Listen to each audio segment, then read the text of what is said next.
Students, settle down soon. We are about to start the program.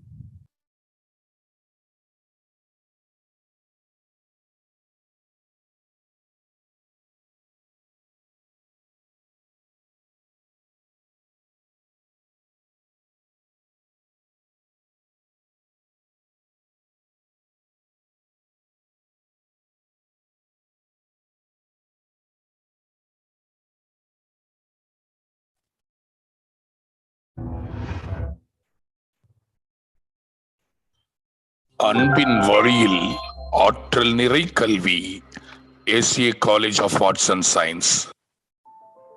Welcome to SA College of Arts and Science, Chennai, affiliated to the University of Madras and which offers 12 courses at the UG level. We started on a humble note in the year 2019 and are growing strength by strength to this current year, which is the third year since inception. Today we have a student strength of nearly 1,000 students, and we do not lose a single opportunity to explore the talents of all our students. The management does go the extra mile to ensure that the students are able to explore and potentially bring out their talents through various platforms in the form of clubs or any other such activities. At SACAS, we encourage our students to pursue their dreams and focus on holistic development, not confined to mere academics. The inauguration of our NSS, Rotaract Club, Lions Club, Youth Ex-Nora, Rural Entrepreneurship Development Cell, ED Cell, Citizen Consumer Club, in addition to the YRC and RRC, have paved way to harness the diverse interests of our students.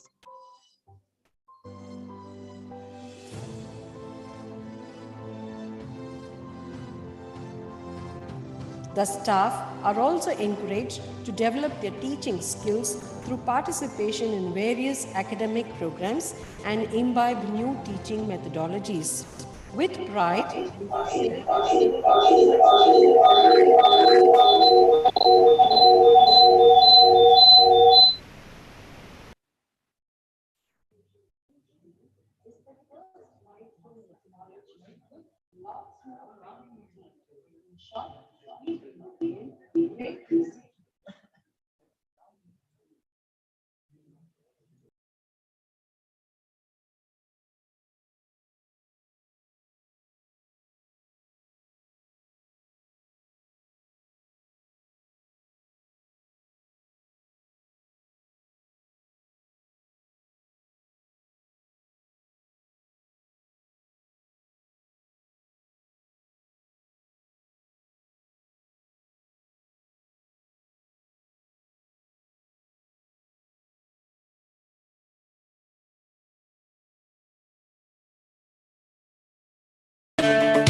அன்பின் வழியில் ஆற்றல் நிறை கல்வி SA College of Arts and Science.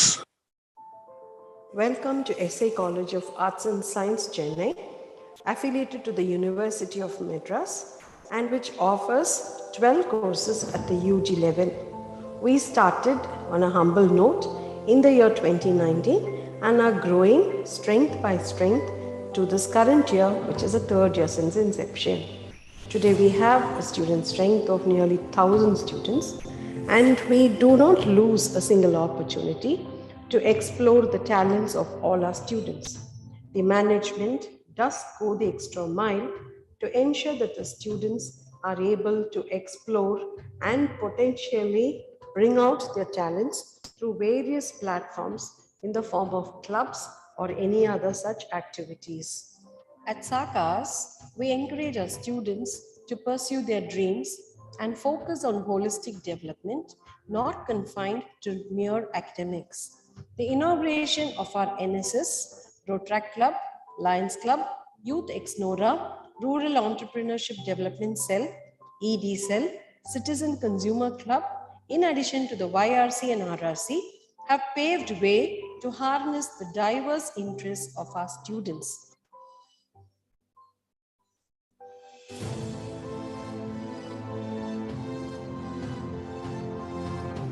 The staff are also encouraged to develop their teaching skills through participation in various academic programs and imbibe new teaching methodologies. With pride, we say that every successful program conducted by a college is with the total participation of our student volunteers. The Maiden Women's Day celebration, Srishti, is the first milestone in our college with lots more in our kitty. In short, we believe in greatness from small beginnings. Thank you.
Once again, we welcome all for the two-day international conference on the digital era canvas, innovations and challenges in business.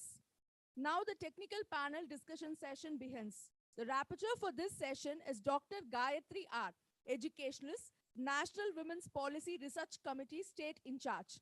Dr. R. Gayatri ma'am started her career as a professor and head in St. Peter's College and University.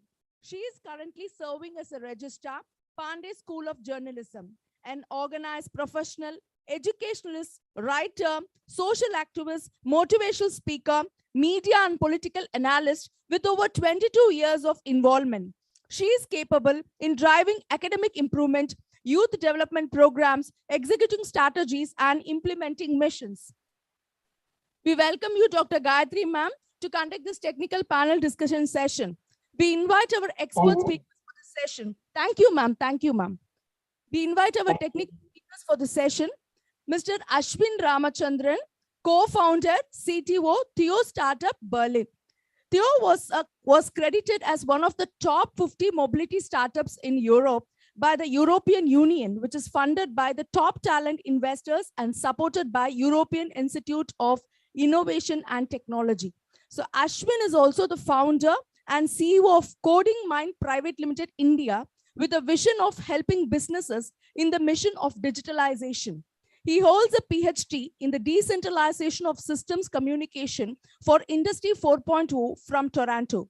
And he is a long-term associate of research pertaining to the space exploration initiative from MIT Media Lab and has deployed space experimentations on the International Space Station. He is an experienced associate researcher in Europe's largest application-oriented research organization with a demonstrated history of working on the Internet of Things and robotics product development. We welcome you, sir, to discuss on the topic of robotic delivery mechanism. Our next speaker in this panel discussion is Mr. Syed Mohammad Ali. He is a founder and CEO of Lockhart Private Limited, India. So Mr. Syed Mohammad Ali has pursued his BCA in Dr. C.V. Raman University and has also done his Master of Business Administration in IBM University of Madras. A successful leader with a great track of records of producing, presenting, and managing and implementing the innovative business solutions. So he is motivated highly with a prone ability to develop people and commercialize all aspects of business. He is experimented in converting every opportunity into success and drives the profit and growth. Mr. Syed Mohammad Ali possesses a decade and a half experience in building teams in different organizations across different sectors, namely logistics sector, automobile sector, pharmaceutical industries, IT, and electronic sector. We welcome Mr. Syed Mohammad Ali as an expert speaker in this session to discuss on the topic of innovative business solution in logistics. Then we have with us for this session, Dr. Bhuvaneshwari. She is an infertility specialist, laparoscopic and robotic surgeon. And she is a medical director for GBR Fertility Center and Hospitals, Chennai. She is also the director for Institute of Reproductive Medicine, Dr. Ella Institute and Medical Center, Chennai. So we are also inviting her for the panel discussion as an expert speaker to talk on the topic of robotic application in medicine. Madam is actually an alumnus of Christian Medical College, Vellore, which is one of the best well-known medical institutions in India. She has over 25 years of experience in infertility management, and she is a very famous laparoscopic and robotic surgeon in gynecology and reproductive medicine. And she has won several awards in the field of gynecology treatment for women. And she is an executive member of Indian Fertility Society and Tamil Nadu and Pondicherry chapter of Indian Society of Assisted Reproduction. And she is an active member of Indian Society of Assisted Reproduction and Indian Medical Council Association. So we really take a great pride in welcoming Madam Dr. Bhuvaneshwari ma'am also for this panel discussion session on discussing on the topic of robotic application in medicine. Now over to Dr. Gayatri ma'am for conducting this technical session, ma'am. Thank you, ma'am. Good morning to one and all present here. I take this opportunity to thank the principal and the program organizers who have given me this excellent opportunity to discuss with the panel, those who are already successful and guiding the young generation. So the topic is also very innovative and it's a need for the hour, the digital era canvas, innovation and challenges in business. Actually, Winston Churchill rightly pointed out that success is not final, failure is not a fatal. It is a courage to continue that counts. So how many times we are taking effort to reach that target, that is the main thing. The same way our Swami Vivekananda rightly said, all power is within you. You can do anything and everything. With this quote, I would like to point out something before getting into the panel discussion, how the current scenario in India is prevailing in the business, and how what are all the opportunities are there for the next generation to enter as an entrepreneur. Even if they are going to be an entrepreneur, definitely this will help them and guiding factor for them for the future entrepreneurs. Nature is always help us to accommodate ourselves within the available resources. Whenever there is a need arises, usually our mankind used to accommodate out of it. When the computer first introduced, everyone protested that the human resource will become waste. But over a period of time, we know very well what is the current scenario prevailing all over the world. Without a computer, in many gated community, you cannot even open your house. That much the computer plays vital role in every walks of life. When the Y2K problem comes, people immediately thought that when the 12 AM in the 2000, all the computers will become over and we are going to back our regular life. But the scenario has been changed. So whenever the need arises, as a human being, we are ready to accommodate ourselves and learn the things, and we are trying to achieve our goal within the available resources.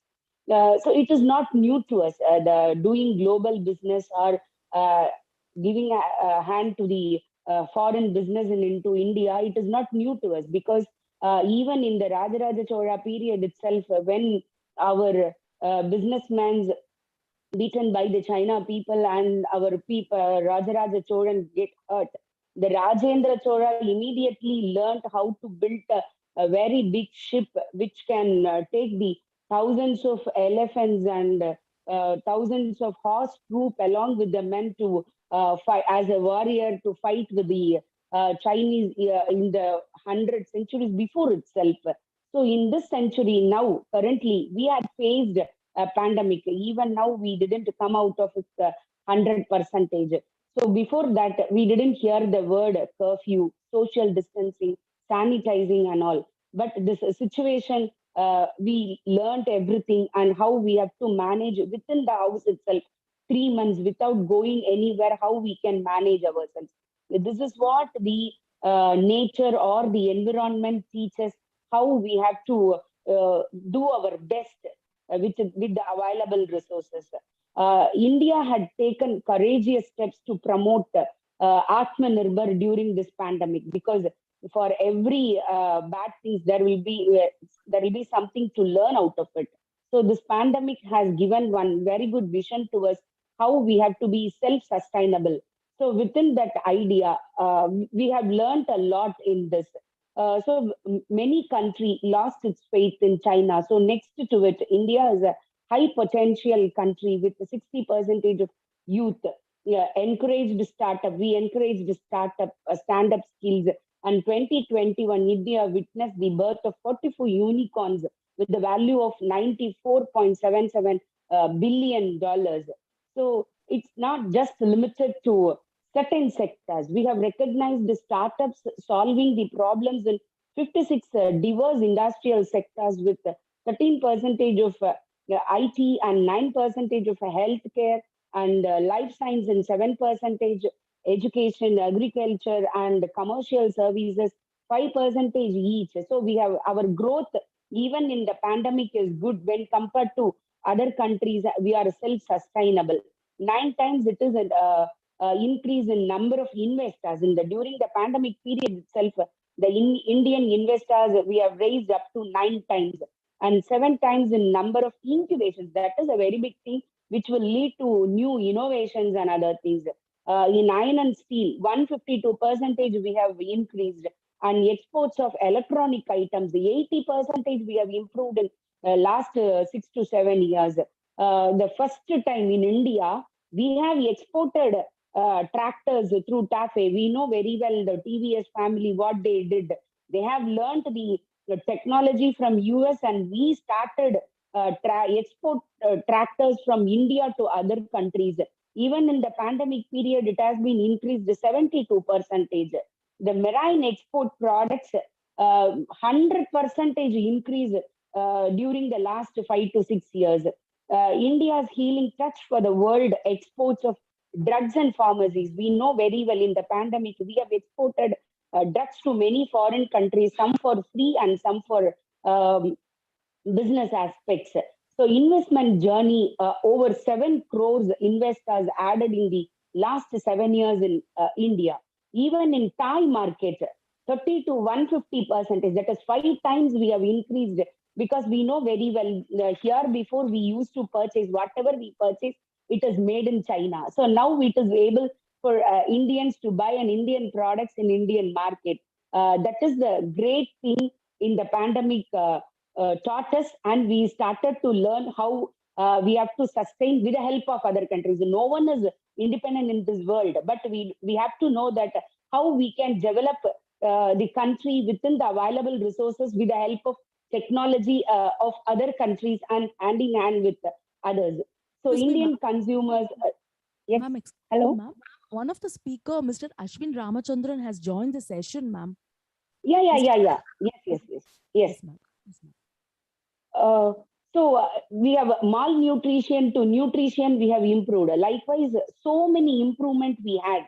So in this kind of a thing, we need more insight from the industry side. Those who are already success in the field are going to give you a guidance and share their valuable ideas, how they had got succeed in their field. That will help us to reach the height with the guidance of them. So with this juncture, I would like to call upon Mr. Ashwin Ramachandran, co-founder, CTO. He is a Theo startup person from Berlin. Welcome to you, sir. Sir, the floor is towards you, so you can share your experience to the kids, those who are going to be the future entrepreneur. Well, thank you very much. Thank you very much for the introduction and very nice opening remarks, madam. I really liked how you quoted Winston Churchill and also went on to talk about Raja Cholan. It's very beautiful to kind of give what kind of canvas we have painted in the past and where we will be going in the future. It's very inspirational. So let me see if I can share my screen. I prepared a very small presentation also. So yes, it's always beautiful to talk with images. So are you able to see my screen? Yes, sir. Yes, great. Thank you very much. So the digital canvas, innovations and challenges in business. It's a beautiful title because you did not limit where what are the topics of digitalization. You just said it's a canvas and you can paint a beautiful painting of the future with all the different digital innovations and challenges that are available in business. So it's a very open talk. So I came here with 2 examples. One is what I'm working on. And then another example where I've seen a lot of change happening in the fintech industry, kind of to show what is the state of digitalization, where is it going, how is it heading to, and also to kind of invoke, let's say, if not inspirational as like the other talkers, but informational journey towards how we can also contribute towards digitalization. So as for digitalization, it's just very simple definitions are available on the internet. I also found a beautiful one which says it's about adoption of digital technologies to improve efficiency and value. So where can we improve efficiency and value? It's in how we have a business process and how can we change that to a digital business process or a business model or a total domain of how we can change. So that's where I thought, okay, I want to bring a few examples and also cultural and organizational change. So if you look at how we worked 4 years ago and now with the pandemic, an international conference happening on Zoom would not have been a thinkable future 4 to 5 years ago. And this is happening and we can have this transfusion of information across the world in a very short time. I really like how this change is happening, and that's more of a cultural or an organizational change because of digitalization. So to start with, I will just start with what I've been working on. What are we doing in Berlin as a person who grew up in Coimbatore, a very small town near Chennai, and to have come to Berlin and to start this, it has been a very inspirational journey for me personally, and I just want to share what we are doing in Berlin at the moment. So Theo is a startup that is working on bringing autonomy to the last mile. What is the last mile? So if you think about a product being delivered to your door, and the last few process steps in logistics is mostly called last mile delivery. So the last point of the distribution center that is going to go to your doorstep. So we want to try to bring autonomous vehicles that will deliver these goods to your doorstep. This is a technology that is focused to be deployed in Europe at large, but mainly focused in Germany in the coming years. So I myself, being a robotics engineer, have been very passionate about trying to build these. But I would also, in the back of your head, while you're listening, to think about how does this impact the process change? How does this impact the business model? How does this impact the domain change? And how does this impact, let's say, organizational or cultural change? Because these are the things that are let's say, the 4 pillars of digitalization. So what we're trying to tackle is last mile delivery has a massive labor cost problem, at least in Europe. It's a very contextual problem. When we spoke to leading last mile companies in India, they always told us that the number of orders that they have to deliver is always less than the number of riders that are available. And that's not the case in at least in Germany when we speak to these leading last mile delivery companies. So there's a high labor cost, and the technology of autonomy is very hard to bring into the streets. And then there is limited hardware that is actually able to supply for these use cases. So what we're trying to do is build a hardware, bring autonomy into the hardware, and then try to reduce the labor cost by deploying robots on top of existing people that are actually delivering. So what is Theo? Theo is an autonomous vehicle. It's human monitored. So there is somebody actually sitting in their home or anywhere in the office and trying to control the robot when it's driving on the street. It's emission free. It's an electric vehicle, and it is offered as a service. So what is as a service? Anybody can name a pickup point and a delivery point, and the robot will drive there, pick up the goods, and deliver it to the customer. And it's supposed to go on the bike lanes, which is expanding aggressively, at least in Berlin, in the last years. So the vehicle itself can drive 135 kilometers per charge. It can go to a top speed of 20 kilometers. This is also what is applied or allowed in the regulation. It can carry up to 100 kilos max payload, and it has 8 different compartments that are size adjustable, which means that you can deliver different sized objects with the specific containers for each of those orders that are delivered. So what we are trying to offer is a full delivery solution. So we build and develop the hardware. We have a ground operations team that will do the fleet management and also maintain the infrastructure, like charging the robots. If there are any problems in the hardware, then take care of it. And also telemonitoring, which is a very important thing, because autonomy is not at the level of what we would like to have, and therefore we want to have human feedback in the whole autonomous loop, that we can actually achieve guaranteed level of safety. So then our core activities are telemonitoring, fleet management, and ground operations. And then the benefits of this is that we can actually have a lot of new use cases. We can have shared robot use, and we can also do batching.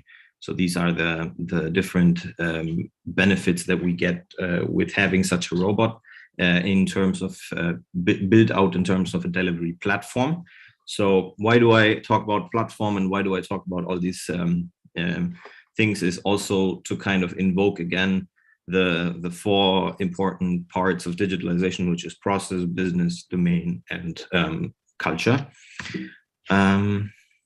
So this has been our journey for me and my co-founder in Berlin.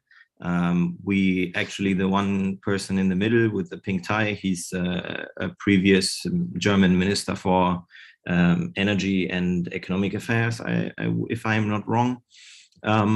So we've been doing a lot of pilot projects trying to understand how this market is, what we have to do, and how we have to change certain processes to actually build this product out into a scalable company.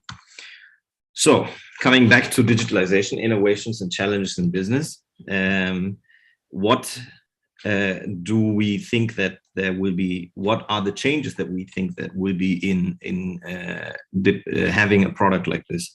In terms of the process or in terms of the business model, the amount of delivery use cases that people can actually have in the streets will increase.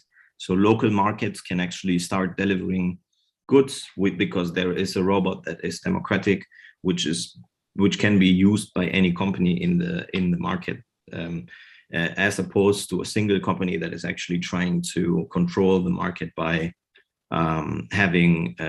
signing up delivery partners that are having their products that needs to be delivered.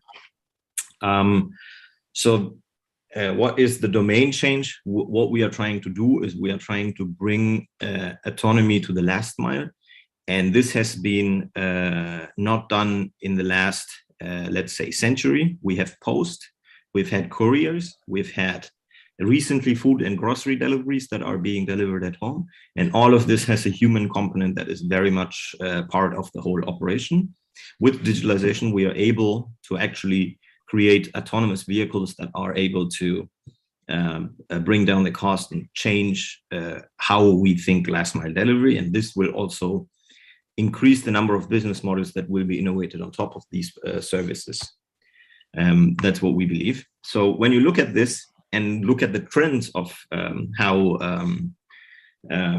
these, let's say, businesses are working, it's a platform-based economy. What is a platform-based economy? If you look at Airbnb, Swiggy, Uber, they are all platform-based economies. What they actually try is, let's say, Airbnb houses the highest amount of humans as a company, but they do not own any real estate. Compared to Uber, transports a lot of people, but does not own any cars.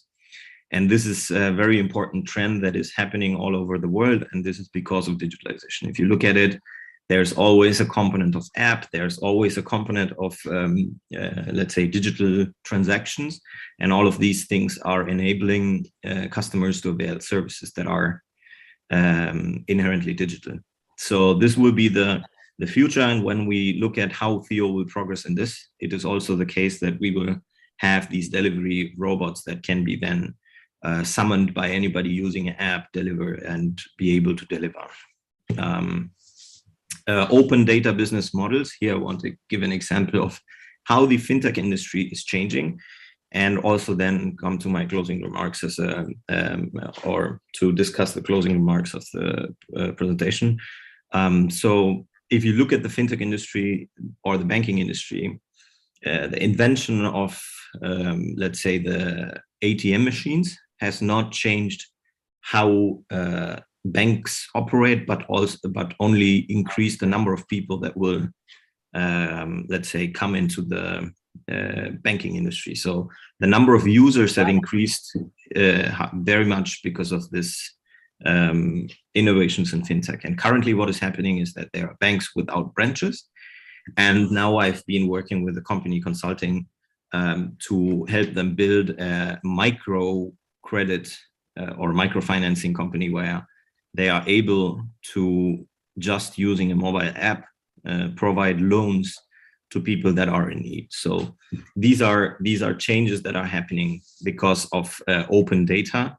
So you have access to all the different kinds of data from a person. And if you are able to leverage all this data, you are able to transform a certain domain in, for example, banking, right? So the information part of this is that I also heard during this conference that there was somebody who was talking about how you should think about out of the box. And I would also say you have to think out of the box here and try to challenge the norm and see how you can change things or processes or business models using digitalization. What are the challenges that happens? So I just took the title of the conference and then split the presentation in terms of that. So when you look at the challenges, there's tech, there's regulation, and there's trust. Trust is one of the biggest or the non-quantifiable things that is there, which needs to be solved by tech, that we can actually create digitalization and also decentralization. Tech has been progressing as much as we can see how emails changed to Slack, Slack changed to Zoom, and now offices changed to home offices changed to metaverse. So this is pretty much where tech is leading us, and now regulation or operations need to catch up, and this will be the biggest challenge, one of the biggest challenges, and that's where people who are entrepreneurs who have to come in and try to challenge what is the current state of regulation and improve this regulation. So opportunities, these are the opportunities. So if you have challenges, you can solve them, and there is innovation, which is tech, or how do you leverage tech to solve a certain problem. So this is kind of like the let's say the call to action, where I say there are a lot of opportunities and there are a lot of inspirations from the past where people have tried to change the norm by thinking out of the box. And yeah, so that is the let's say that was also the last slide of my presentation, where I just want to conclude Digital Canvas, Era Canvas. How are you going to change the future with digitalization?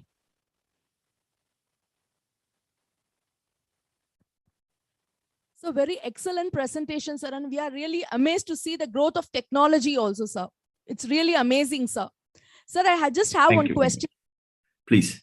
I have a question, sir. So what is the legal framework which is governing this robotic delivery mechanism, sir?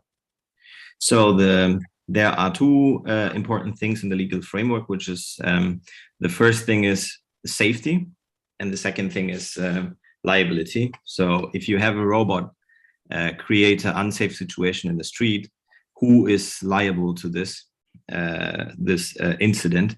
And therefore, if you have robots that are, let's say, damaging public property in the street, how are you going to pay for this? Who is going to pay for this? In terms of if you're a car driver and you are in the car and crash the public property, then you are the one who is responsible for this damage. So this is one of the biggest questions that is being asked for a very long time. How do you solve this? And the second thing that is safety.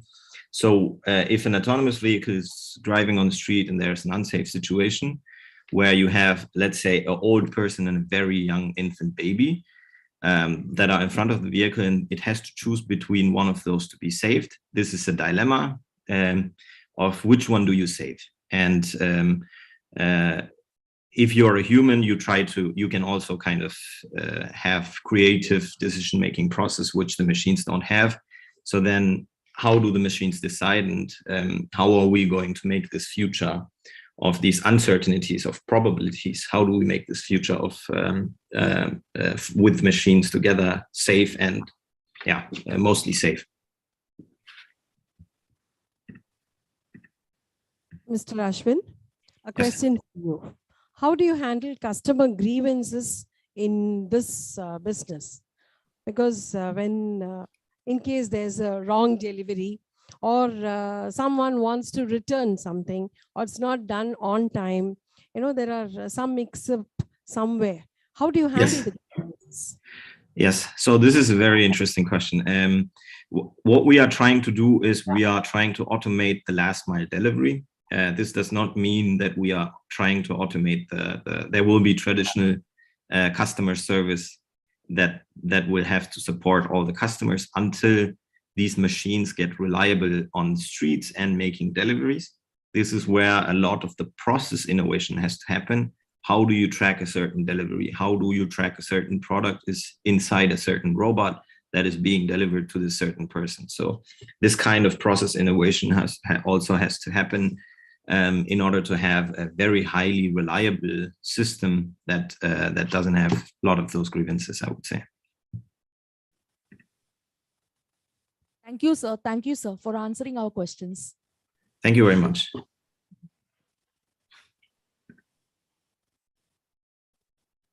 Any questions from the audience? Yes. Yes. Very good morning, sir. This is Dr. R. Kamaraj. So I have a question regarding the slide number 3. Yes, I don't think I can Yes, sir. share the slides again, but Slide number 3. yes, that's the labor cost, difficult autonomy, and limited hardware, right? And the limited hardware. It's the platform-based economy. Actually, in India is facing a huge unemployment in present scenario. So future it is facing for unemployment.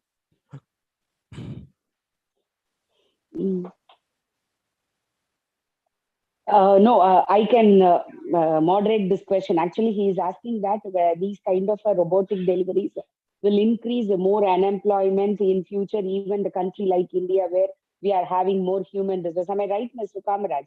Yeah, yes, ma'am. Yes. That's why I'm asking for you. Presently, the most of the human capital is affected. From India is a huge unemployment present scenario. So what is the next step will taken for governments? For you are sure rightly point out in robo as a future it's helpful of from all the sectors. Yes, very, very interesting question. I would draw the line of where these systems and technology is growing. If you look at why I did, as a person who grew up in Coimbatore, why I didn't start this company in India is exactly because of the reason that the market does not need a product like this. And the company started in Germany because beyond unemployment, you do not find enough employees to kind of hire to certain use cases. And it becomes very expensive due to regulation to have these people on payroll. And the demand is very high. So when we spoke to companies that are, let's say, there is a company that's called, that is doing, you can book a delivery from point A to point B as a private person, and this is being done. And there is a bike rider who is actually delivering these goods for you. These are use cases that are possible to happen because there is, the market has demand, and the market also has these availability of people that are able to execute these different demands. So I would just conclude that it's about market demand of where these businesses will automate out people.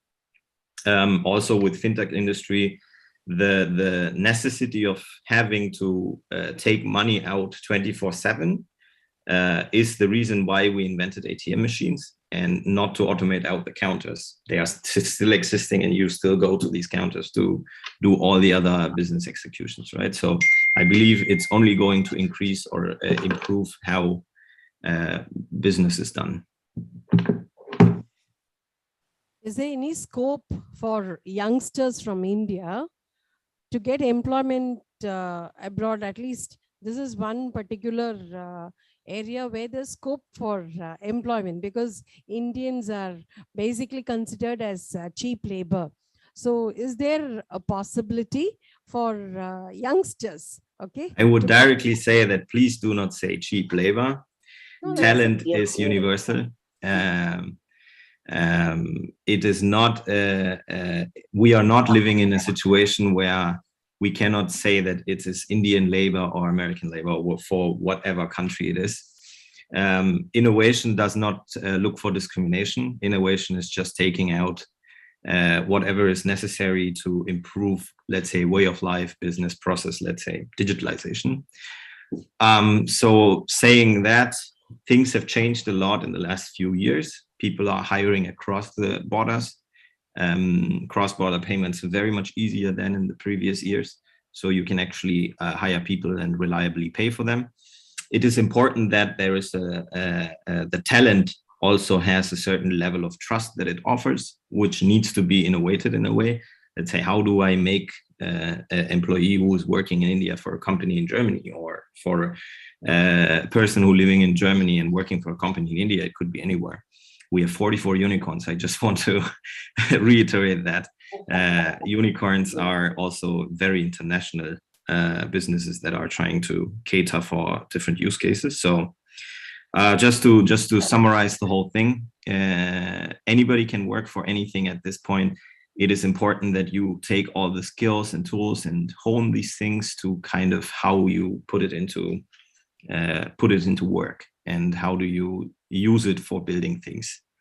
Anybody can work anywhere. Thank you. That was nice. I know you're having cultural diversity at workplace, but there should be an element of racial discrimination. Is it happening there?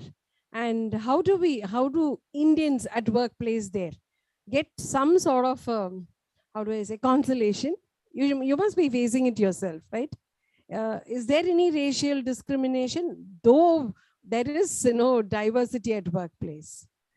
Very, very, very sensitive question, I would say. Racial discrimination is a very important topic that everybody is trying to see. I have not seen that personally in a very, let's say, disturbing manner. People here are very friendly, very inclusive.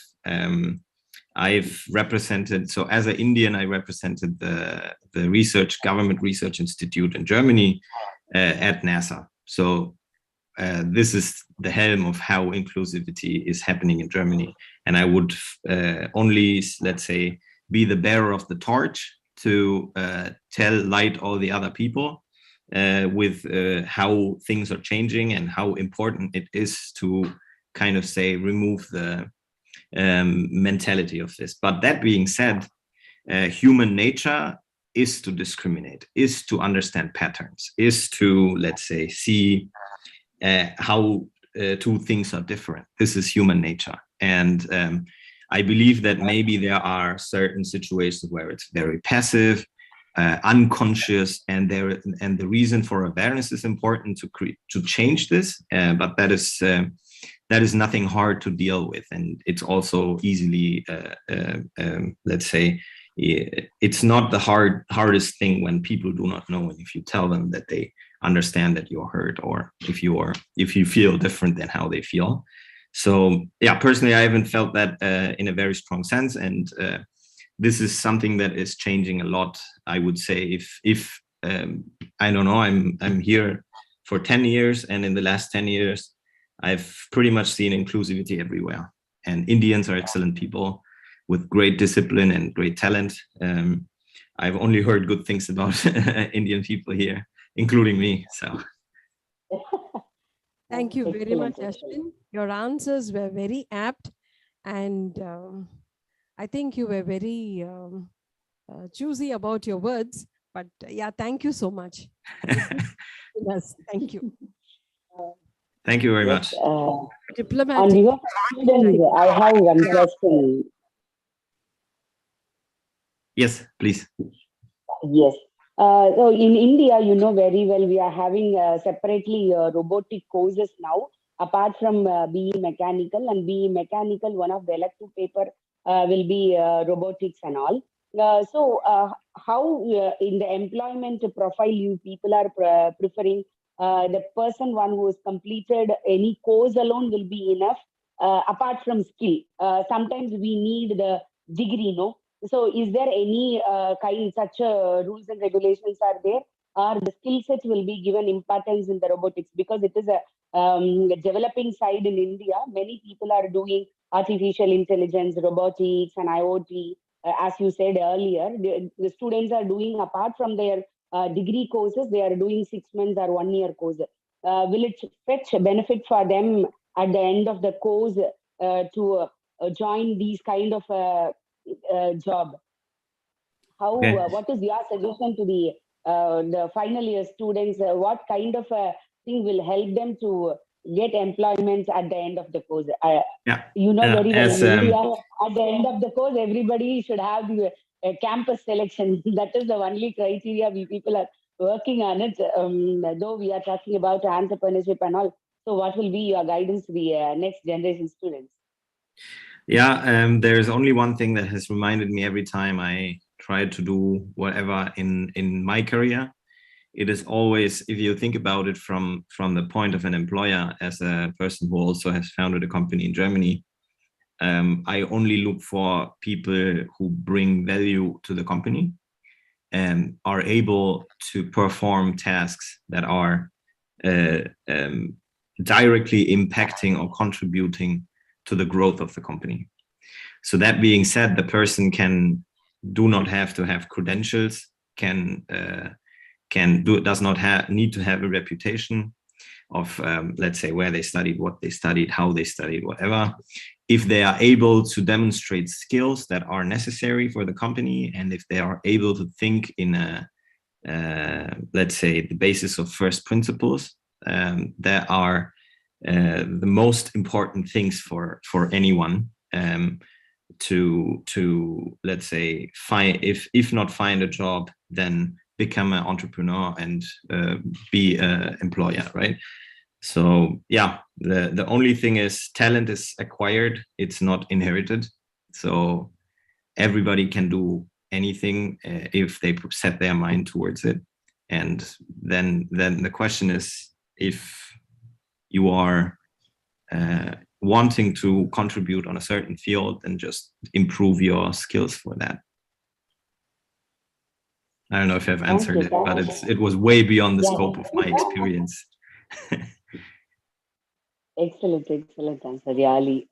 Thank you, Mr. Ashwin, for your wonderful session and insight towards the robotic deliverable mechanism. Though we are not directly now having on road, as you said, even if there is no need in near future, definitely we do have this kind of a technology.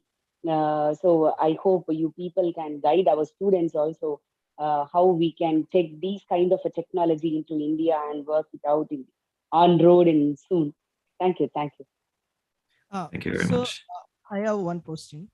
So in Yes. actually in robotics, we have in India, there is nothing. Whatever the products has been delivered, at the time also we will pay on cash on delivery. So if it is possible that your company has been provided through robots, what kind of payment system do you use? So it has been like digital payment previously paid by the customers.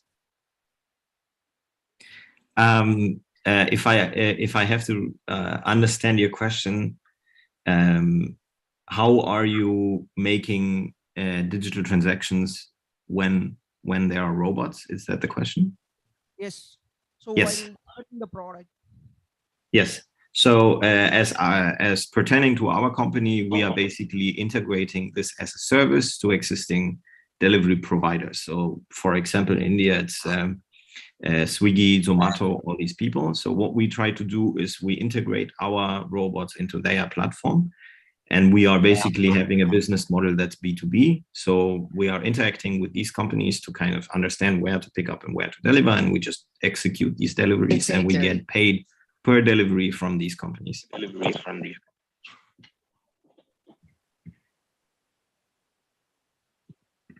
I don't know if I answered your question. That's how far I understood your question. I'm sorry. Okay, thank you. Any other questions from the audience side?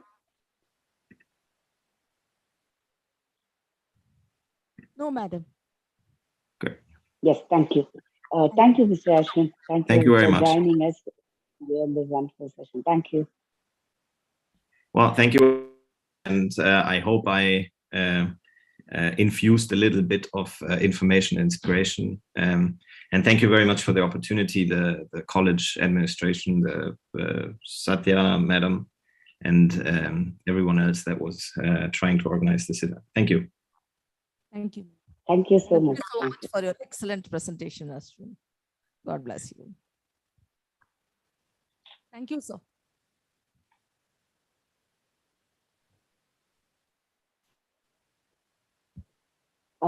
India, the second one after the robotics, we are very good in logistics now.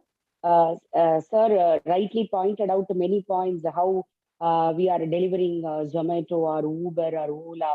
So everything related to logistics, how we are connecting the things with the business and how we are connecting the network. So with this juncture to explain these kind of a thing, what market we are having in India. For this, Mr. Syed Muhammad Ali, founder, CEO, Lokat Private India, under the topic of innovative business modulations and logistics. Welcome, sir, on behalf of SA Arts and Science College and the students, and welcoming to this session. Kindly share your expertise with the students and what all the future opportunities are there in the field and how it has been changed, digitalization and everything. Thank you, sir. Please welcome. Thank you, and I'm very thankful to SA College of Arts and Science and Principal Malati Madam, and such a beautiful platform. And I believe I should also associate as a student to your college, because I believe in those days of us when we were doing a graduation, and to get any kind of a motivation or inspiration, all we have to find out through some forwarded videos or any kind of a reference. But I don't think so any institution bringing the world on a platform and cater it to the student, and are sitting at the place they are able to have the complete experience of different people of different fields. It's such a great opportunity. And I, Syed Muhammad Ali, thank you from my bottom of the heart. And I will assure that to download or share the experience of how I started my entrepreneurship from a working professional, and the subject is so a mind-boggling subject. We talk about logistics. And what is logistics? Logistics plays such a word in today's mouth of everyone. It might be the elder or it might be the youngest, right? So logistics is, yeah. Are you am my voice clear? Is the network fine? Because I'm Yes, in sir. Yes, sir. mobility. It's audible. Yeah, Yes, sir. perfect. It's audible, sir. Please. Thank Sir, you. it's Thank you. audible, sir, for all. Great. Thank you. When we talk about logistics, who has need of logistics? Every Syed? human being on the planet has the need of logistics. Sir, Syed, sir? Sir, Yeah. excuse me. 1 second. Yes. Yeah, please. Uh, video, you're not able to. See, the problem is I'm in mobility, so I'm just traveling interstate, because of which this is network is down and my video is not connected. Okay, okay. And if I'm able to connect, my voice is getting blocked. Yeah. No. It's your voice is clear, sir. I could Okay. understand your situation. Please proceed, sir. Okay. So I was saying that the word logistics is evolved now. When did it evolve? When the crisis of lockdown has happened, when people are sitting at home and they found that they get everything at their fingertip. That is how people get to know about logistics. The government get to know about logistics. And the fantastic push is that I believe everyone knows that Indian government is focusing on 15 trillion economy on building logistics. That is our honorable PM has inaugurated called Gati Shakti. That means integrated of logistics through the length and wide of the country, right? So as an opportunity, if you look into it, yes, this is going to be a very big vertical of opportunities, boutique of opportunities for everyone who is interested to be into the service industry. Yeah. So let us understand what is about logistics and what is about supply chain. Logistics definitely means a movement of goods from a place to another place. And what it's about supply chain? Supply chain is all about how do we organize to move the logistics need. That is called, we call it as supply chain. Okay. So when we want to know that what is the innovation has happened in logistics has brought us a lot of innovations. Let us just talk about the basic innovations, when anyone, I just wanted to keep this presentation very light and simple and interactive section, because it is more of about service, right? So, does when someone order it, because I believe everyone orders it from your Amazon and Flipkarts, right? And you order it from sitting here across anywhere in the world, right? So once you order it, what is that you anticipate?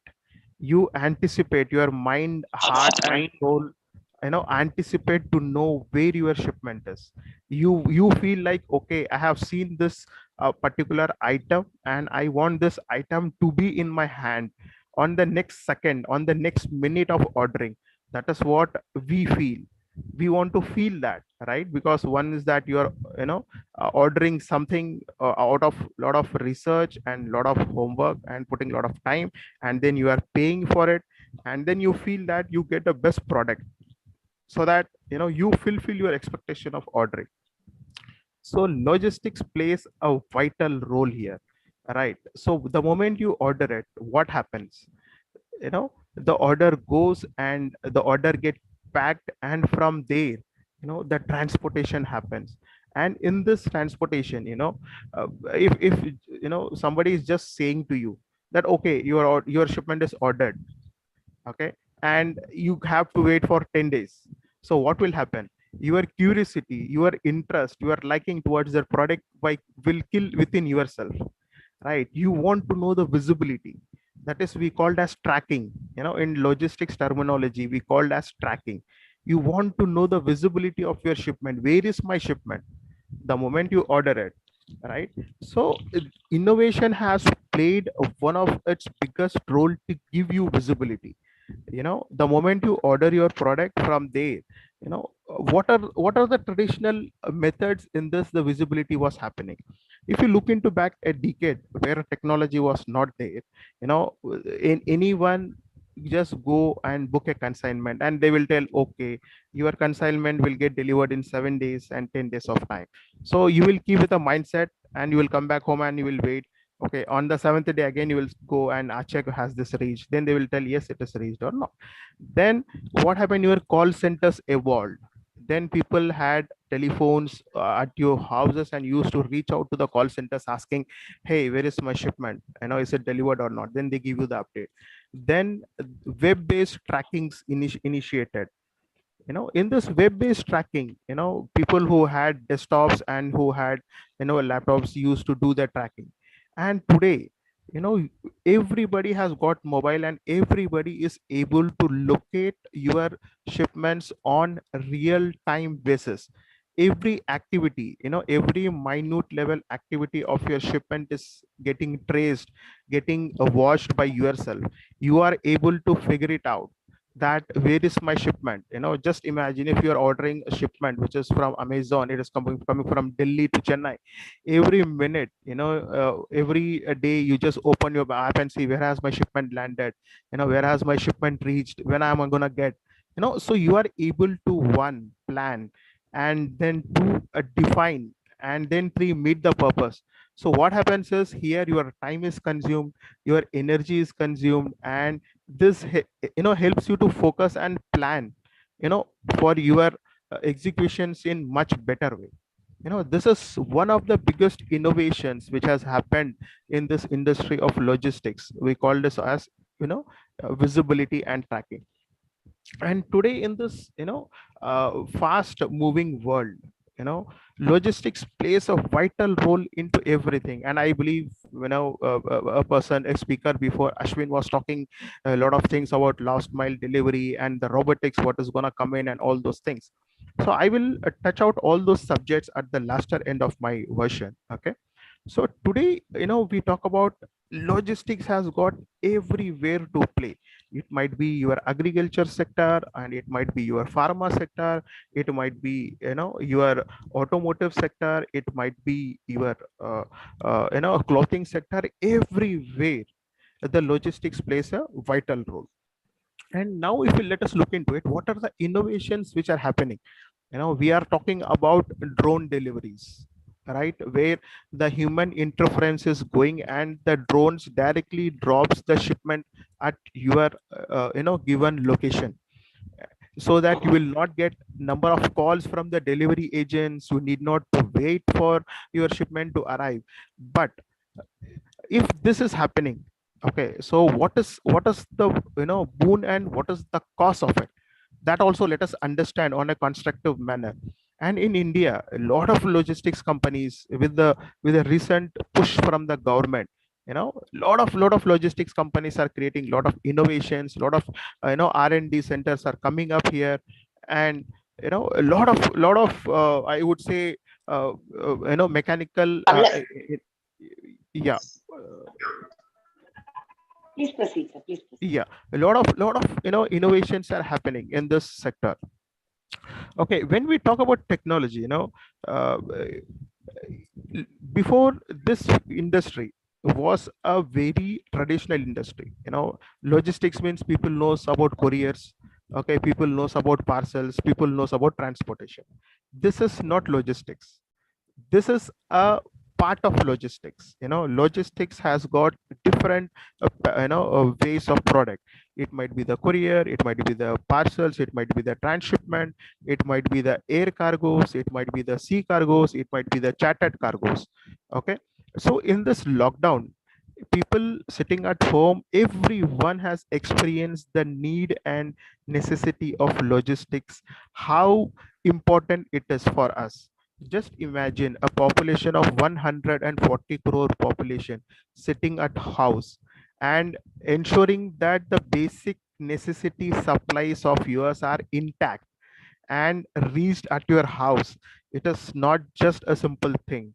It is such a big mechanism. It's such a big algorithms, which has interest to be looked upon. You know, see, another problem in this logistics is, when we are talking about fooding industry, all right? So as India is basically into agriculture, land, and our agriculture diversity is not that we are focused upon. The reason is because why are our farmers not able to produce or encash their efforts? The reason is because of the logistics problem. Whatever is being produced, from that we are able to consume only 40 to 50% of the consumption. Rest all goes as waste. And who are the payers? It's all we who have to pay for the sky increasing prices of your vegetables, of your pulses, of your daily domestic needs. This is the reason here is because of two things. One is that technology is not there, and second thing is, with this technology, despite the availability of technology, the user should know how to use the technology. The knowledge, the preaching, the guidance, the hand holding. So this is one of the biggest challenges what we face with innovation coming in place in logistics. But still, because innovations require for a qualification to be understood, right? Innovations, whatever happens, if people does not have the patience and if people does not have the tendency to accept and adapt, what is the purpose of innovation? Then innovation will be considered as like a threat. Somebody just asked a question to earlier speaker that with the innovation of robotics and all, is this a threat to the manpower? Obviously it's a threat to the manpower. It's also one of the questions which I will cover up in my further presentation or further discussion. Yeah, so so let me first quickly take through you guys that what are the innovations. Innovations, instead of you doing it manual baggages, manual tallies and manual lifting of consignments, we have come up with barcoders, scanners, RFID technologies, which we could see on your toll gates, right? The fast tag is one of the RFID technology where your vehicle moves and it reads, likewise. And then we have automatic sorters, So every day, billions of shipments get moved from length and breadth of the country. And this is not possible for the physical human interference to sort so much of thing, right? Because in India, there are more than 7.5 lakh plus pin codes, right? So to reach this number of pin codes, we have automatic sorters. This automatic sorters, segregate your shipments to a particular location and zip code wise. Okay, that facilitates faster for the shipment to reach to the particular area and then delivered to your house. And then we talk about robotics. So today, you could see all of your Amazon, Flipkart, or all the e-commerce portal. A lot of mother warehouses are being built, lot of fulfillment centers are being built. Why it is built? The reason is because the demand is so huge. The moment someone orders, by 3 or 4 hours the order has to be released. And to do this, it's not just human interference is not going to help you. It is purely with the support of robotics. This is able to be executed in a much faster way. So this is, we call that as fully automatic FCs. And then a lot of other activities are involved, like printing your address, packaging your content, and if getting the parcel ready to execute. So we have called automatic labelers, where just through API integration of your addresses and of your particulars, the moment the automation label printing happens, which we see in our parcels, what we receive as like barcodes with your complete address and all those things. And then there is 3D technology and blockchain technology. This is one of the evolving biggest technology in today's trend. That blockchain technology has that's going to be one of the biggest future, in terms of IT vertical is also considered, because the blockchain helps you to keep your records, reduce the cost, helps to value and identify the data verification. And the moment you order it, it does not take so much of time to authenticate to execute your order. you know and autonomous vehicles, what we are talking about, all your electric vehicles with the digitalization, it runs by itself. Okay, so if you look at it, this is the major innovations which has happened in the business of logistics. And this has given a lot of scope and lot of potential for the students to seriously think of having a future into the logistics. Okay, so logistics does not mean it is just a courier guy, or it does not mean a parcel company. No, please come out of that mindset. Logistics is also a honored, dignified role. Without a logistics, there is no country exist. So let me give you an example. We could see a recent war which has happening, right? And such a powerful nation is not able to destroy a small nation. The reason is just because of the logistics. Just because of the logistics. Just imagine such a super powerful country. Logistics plays such a vital role. I believe you guys can imagine what is the power of logistics is all about, right? So and now, I just I have taken, because logistics is such a big ocean, okay, where I keep explaining you guys, and rather than, I would appreciate for a interactive section.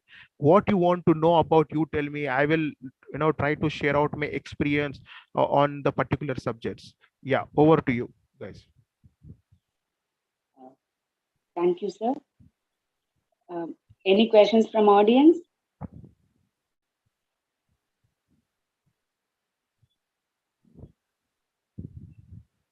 Madam, we couldn't hear you. It's in mute.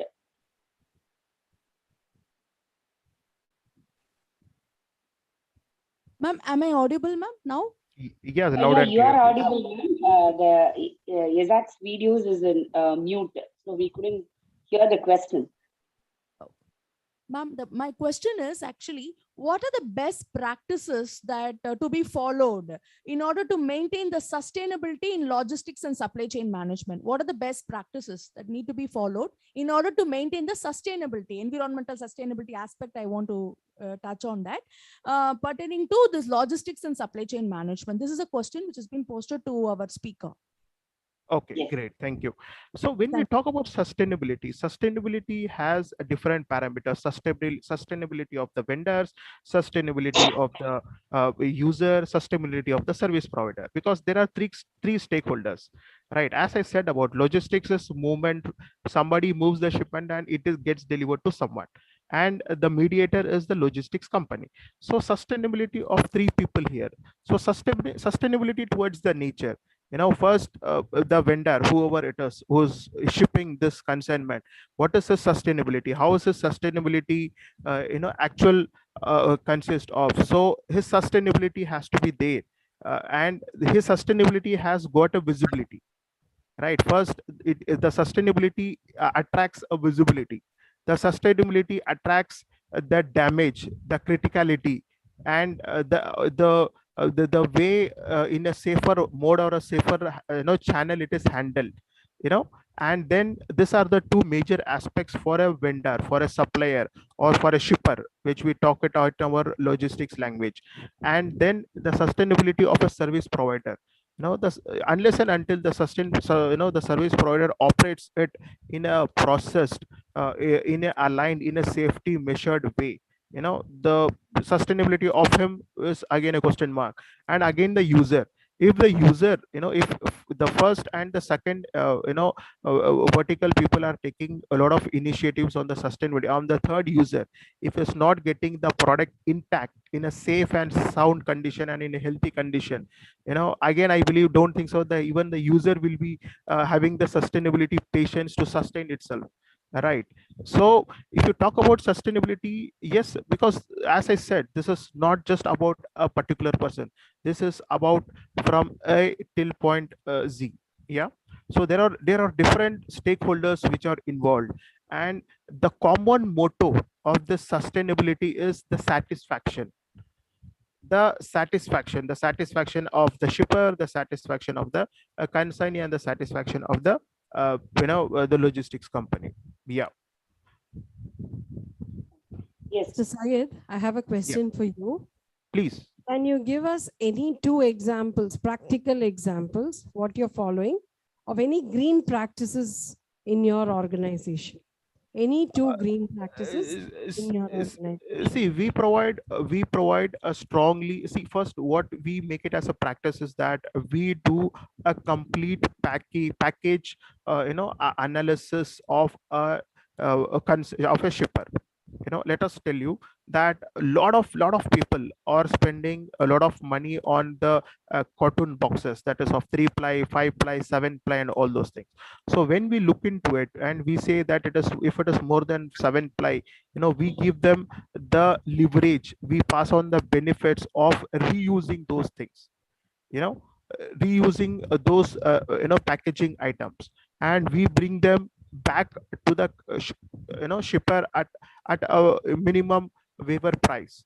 So this, what happens is that he need not to have a heavy count or dependency on procuring more of such packaging items. And basically this is again manufactured from plant and pulp industry, and as it's an environmental reason, and it also affects the environment, right? So straight away we pass on the waiver benefit, as like the CGST and SGST government gives a benefit to you, right? So likewise we help them to reuse this corrugated boxes, what we talk about, so in order so that they get back the freight, and this motivates for them to be environmental friendly. And second thing is, we advise our customers and we advise the manufacturer and the shippers to ensure the hazardous usage of chemicals or hazardous usage of any kind of lubricants or any kind of packing materials, When we talk about, if you look into it, lot of packing companies or FMCG companies, they use shrink wrap and they use bubble wraps and all those things. This is one of a straight threat to the our environment. And the reason behind it, why they use this, is because uh, to have a safety of their product and to ensure that the product is going in a health and hygiene way to their stockist or to their customers.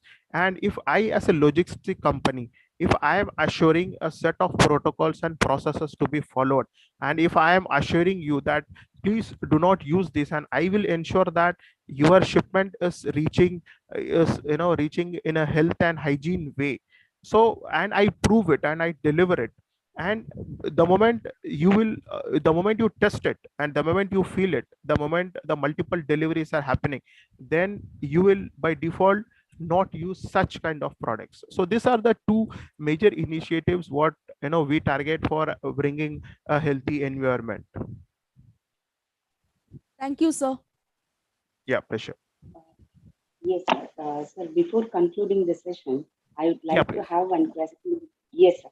Sir, in the logistics, always it is time framed one. For every delivery, we are having 10 minutes to 10 days or 15 days.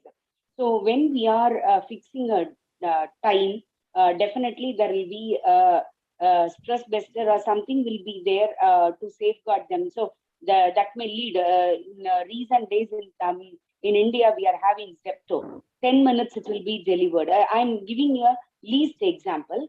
So this is not alone from the logistics. Only one thing you people are doing. Logistics, though it's have lot of things. So what kind of a safety measures you people have to guide them, or you people are give the instructions during the delivery while it is fixed day or time or minutes, whatever may be the thing. Great. So I would reframe your question in such a way that the expectations is emotions. Yes. So we are playing with the emotions, right? Emotions.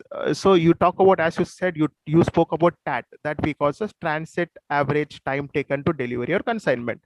Okay, so that if you are ordering something, okay, you to gift it to your son, for example, okay, and you have emotion, right? One is that you are putting your time, you are putting your efforts, and you have an emotion attached to it, right?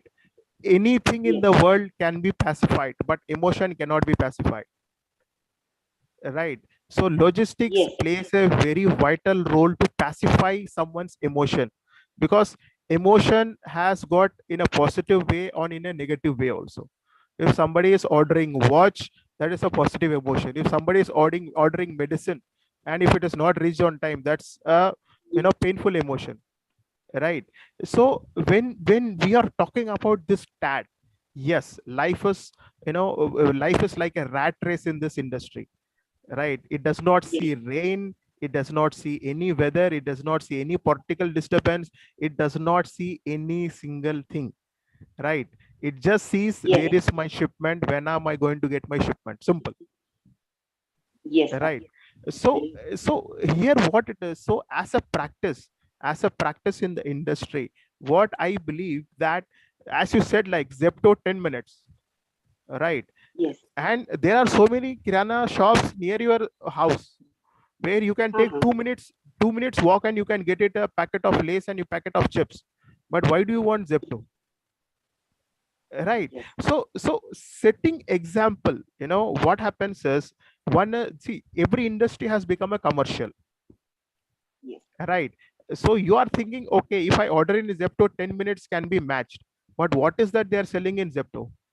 And the same expectation, the state of mind, same expectation goes on to different thing. So one is called a realistic expectation and another is called a forceful expectation, making you to think. The ad comes every 10th minute saying, okay, order in 10 minutes, order in 10 minutes.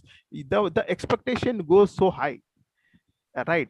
And touch wood, I'm telling you, considering our climatic situation, considering our ground implication and analysis and all those things, the viability of ordering in 10 minutes, viability of ordering and delivering in 10 minutes, it is possible, but not every time.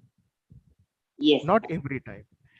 Okay. So what happens is, this is called healthy competition and unhealthy competition. Right. So today, if you look into it, lot of companies come in logistics. But sustainability, someone asked me a question. Sustainability, if you look into it, it's not possible. That is the reason why, our logistics push and economy is such backward. The reason is because we don't think on a realistic way. See who has the pressure? Who has the pressure Yes. ultimately? It is ultimately the delivery guy he Yes. has the pressure. See, I as a logistics owner of a company, where I carry emotions of people to deliver, even I need to ensure that the emotions are being delivered by the people only, right? Yes. If I don't value the emotions of my delivery staffs or my delivery agents, how do they will keep up the emotions of the customer? So Exactly. this is a Newton's law. Effect at one place, effect will be there at the last level. Yes. Right. So I believe, Yes. This TAT is considered as one of a very aggressive time frame in logistics. Yes. Yeah. And this is very challenging industry. This is literally interesting industry. As I said, it is that we are the carriers of emotions of people. Yeah. Thank you. Thank you so much for your wonderful presentation and live examples. And without logistics, in single point of time, you have rightly pointed out the Ukraine, how the logistics helped them to survive. For the ma'am's question, excellent, excellent. Thank you so much, sir, for joining with us and enlighten us through your experience. Thank you. Thank you, sir. Great. Thank you. All the best, and to the entire fraternity. Yeah. Thank you, sir. Yes. In India, the fertility rate is 2.179 birth per woman. So every year it's declining 0.9 and zero point 0.8 and everything. So and in the need of the hour, the another side is healthcare sector. How we are gaining very much interest about the business, the logistics and all. In the same way, we have to take care of our health and how the healthcare industry is working and what all the avenues are there in that to explain with our experience. We are now here with Dr. G. Bhuvaneshwari, infertility specialist and laparoscopic robotics surgeon with us. Welcome, ma'am, to this wonderful session. Thank you very much for accepting our invitation. And now this is, session is with you. Please enlighten us and what is the current scenario, because everyone in this field, but we don't know what is happening exactly. You are the right person to enlighten us. Thank you. Thank you for introduction. I would like to thank Dr. Malati, Principal, SA College of Arts and Science, and all the organizing people for giving me this opportunity. I just heard Mr. Syed talking so much about the robotic and logistics and very practical points. I think I'm a odd woman here, but still in the robotic, whatever it is used in the healthcare, I can just enlighten. Let me share my slides first.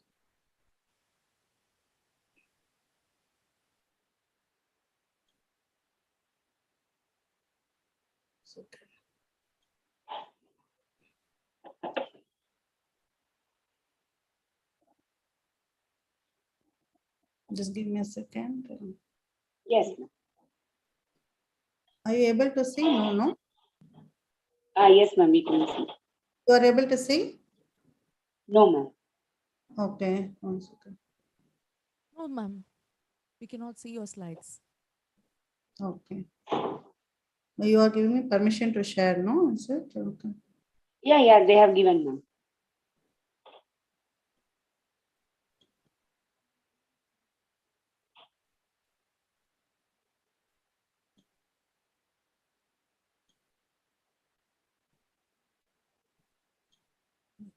PowerPoint. So.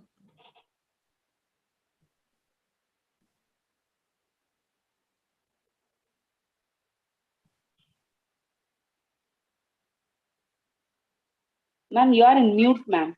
Ma'am, you're in mute. Kindly unmute, ma'am.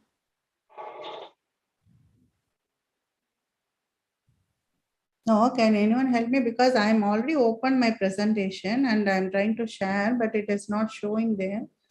Ma'am, in the Zoom, at the bottom of the Zoom page where you can see share screen. Share, yeah, share is there. On that. And Yeah, then that green share only I'm just doing, and my presentation is already open in Mac. if you click on that share screen, the next pop-up window will show what are all the files which got opened. Yeah, I'm opening that only. Open system preference and all is asking. Allow Zoom to share your screen. Usually it doesn't show like that.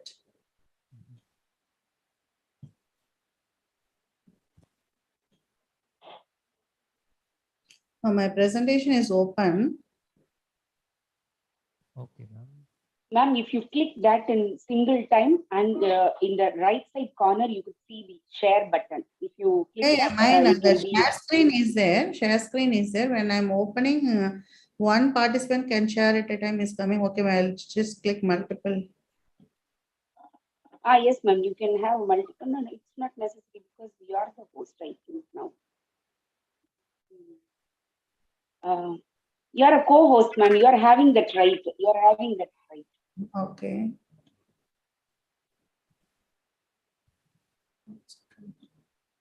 Ma'am, if you couldn't share, can you please share the presentation to us so that we can open? It's a large file because videos are all there, robotic surgery videos. So I'm just worried that because I won't be able to do it. Just give me a second. Just please excuse.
I just called my hospital, that technical person. Is it okay, or if there someone else can start their talk? Otherwise, if you want to admit, there is. No, I ma'am, think. you are the last person in this session, ma'am. Okay, okay.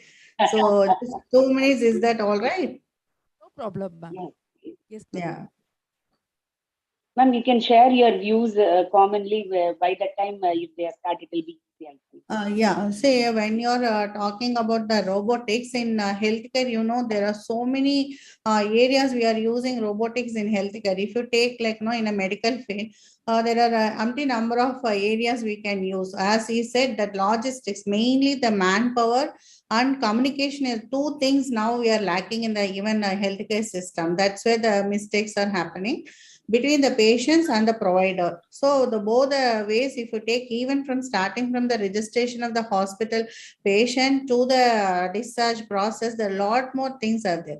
As you see, like, no, there is a evidence when digitalization has come that healthcare, like, no, all that improvement, 40% improvement was there in the outcome. At the same time, the complications are also less and people's satisfaction also is more. So the a lot of evidence is there in like that.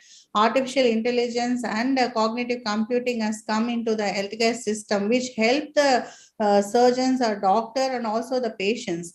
Basically, if you see during the COVID period, the telemedicine and the kind of digital media and we used artificial intelligence, wherever which corner of the world we can reach the patients, they can measure something, they can use the equipment, they can pass on their reports to us. And not only just talking, it is we are able to even the examination and doing a lot of things using the robotic system and artificial intelligence. So there are set questions and protocols can be fed into the robotic, which can even give them a correct way of for them, no, like at least give a lot of answers which doctors don't have time. So these are the small things. And another thing is delivery of medicine, delivery of food, and these are again two major things in an hospital where when the patient is admitted, there are mistakes can happen, and it is digital media and this artificial intelligence can perfectly choose the patient. There is not much mistakes comparing to that 90%. They do much better job than the human beings. We are not replacing human, but we are trying to take the help of it. So basically, we are already not shortage of doctors and manpower, mainly paramedicals. Paramedicals, if you take in healthcare industry, we see paramedicals are very, very difficult. The quality of training also is not available and the demand is more. So in those situations, again, we see you are not able to get the adequate qualified people to serve that, and whoever is highly qualified, I think they're not willing to come and spend their time here because it is a time consuming plus demanding field where you need to be available 24 hours. That is there. So for those areas, again, it is helping us a lot. And I'm a being a fertility specialist and robotic surgeon, and basically we were doing laparoscopy. Like as innovations happens, innovation has to happen in healthcare. Without that, it cannot reach. Being a fertility specialist, as you said, the fertility rate is decreasing. Whatever treatment we are doing, even other surgical fields, success are different. But in fertility, in a world, you can say not even 30% we are able to cross the success rate. But when we do the precision medicine and the personalized care, you will be able to reach 60%. But imagine when you use all the technology and things like that, so you can definitely reach out to the better the healthcare and success rate. So still we are not reaching the 100%. For that, we need a lot of innovations happen. Every day healthcare is having innovations and discoveries, lot of things. But apart from that, every day, whether it is practically advantageous to the patient, cost effective, whether it is reachable to everyone. These are the three things we have to see any innovation. So it is not like commercial purpose. You get so many things and the people can afford. That is not required for everyone, but who can afford, they can reach out. But healthcare is a must reachable to every human being. So for that, these innovations also again, it should be simplified, able to use and reach the public. And these are the things that if you see like doctors, we are not that tech savvy. Again, to know the technology and use it for the patients, not all the doctors are willing to do that. Again, technology people are not very well versed. They don't know where to deliver what. So this combination has to happen. So in that way, this robotic, again, I started, 1 second, sorry. You're not able.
Ma'am, is it working, ma'am?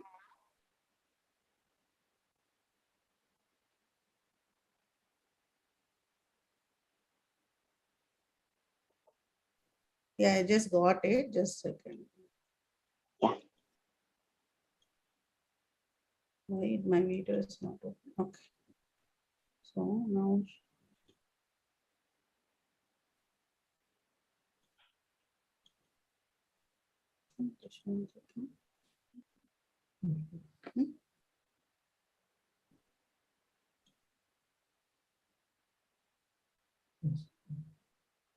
Is there any restrictions or something? Because it's not allowing me to do that, you know? No, ma'am, you are a co-host, so you are having that right. Even Yeah, and no one is sharing. yeah, Keynote also I'm doing, even in PowerPoint also I'm opening, and Ma'am, those who are present there, can you check the multiple yeah, the shares ones. have been given? According to me, when I search, I have seen that it is multiple sharing, and you are the only person now trying to share. System preference. Did you ask me from system preference?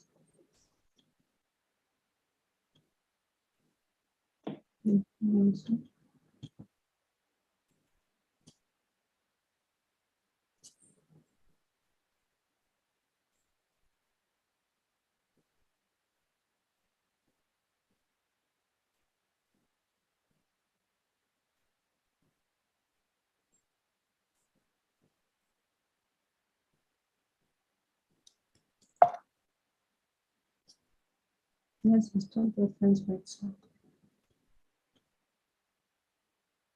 We'll open the Keynote.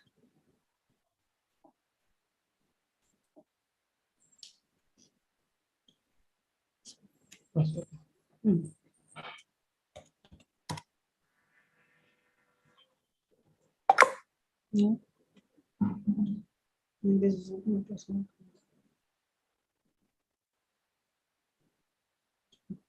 I'll quit and reopen.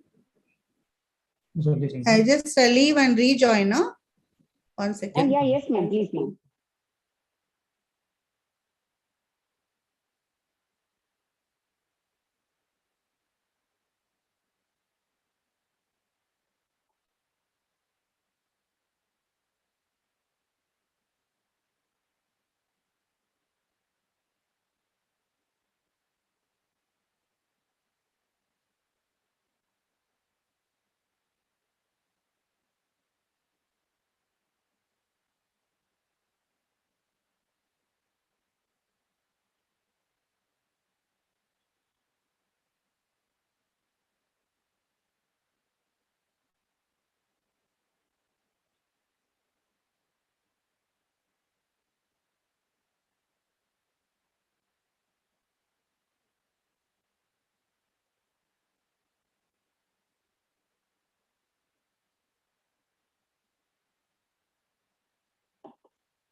Bhuvneshwari, ma'am?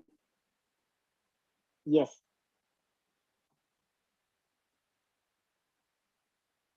You are able to see it now? Yes, ma'am. Yes, ma'am. Pakka. Yes, ma'am. I'm very sorry. I'm very sorry. I don't know something, but again, when I No issues, ma'am. No issues.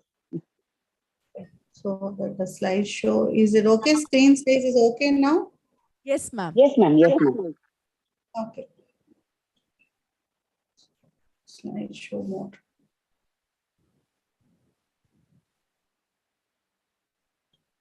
Okay. So sorry about that. And so this is what the robotic I'm going to present. And as I already given introduction, then medical field, we have so many areas like no exoskeletons, care robotic, like that is for the patients, and hospital robots. And they're all in the early stage of market development. And you can see from starting from the patients and patients atlas and everywhere planning and the stimulation of the patients and guiding the clinician and helping the clinicians everywhere. The robotics and computer assistance is providing as much information and support for a clinical team to provide the best healthcare.